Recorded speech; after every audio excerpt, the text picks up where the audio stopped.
Hello, today I just wanted to go over how to set up the grounds on your BroncoDesign fiberglass tub. Now that I'm kind of getting close to the end of my build, a lot of people are asking me questions. How did you do it?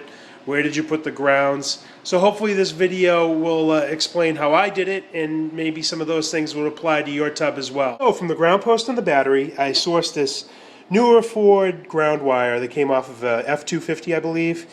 It's great. It's got a nice heavy secondary ground, and then the primary ground has a midpoint connector. So I was able to go from here to that midpoint connector on the frame, and then the end of this wire terminates on the engine block.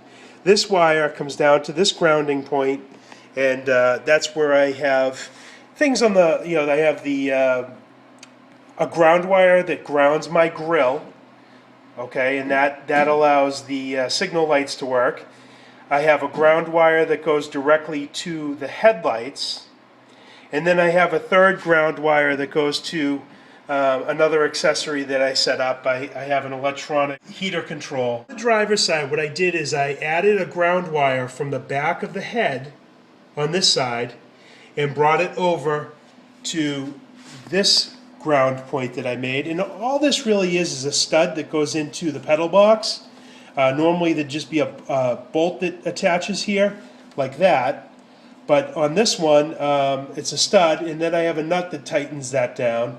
And then from there, I've got all kinds of options.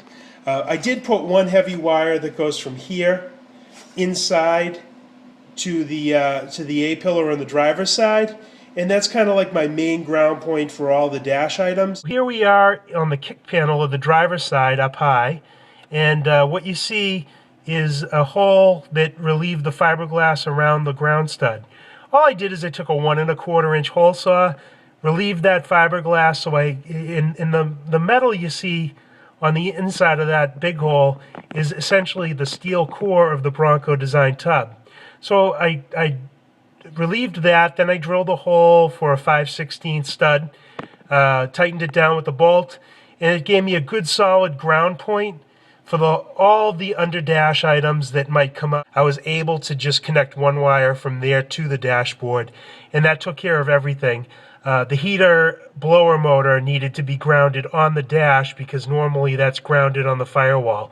But that was all. Everything had a ground on the dash, and that part was very easy. My tail lights are in, but if you have a BroncoDesign tub, you'll know that behind the tail light there's a steel post.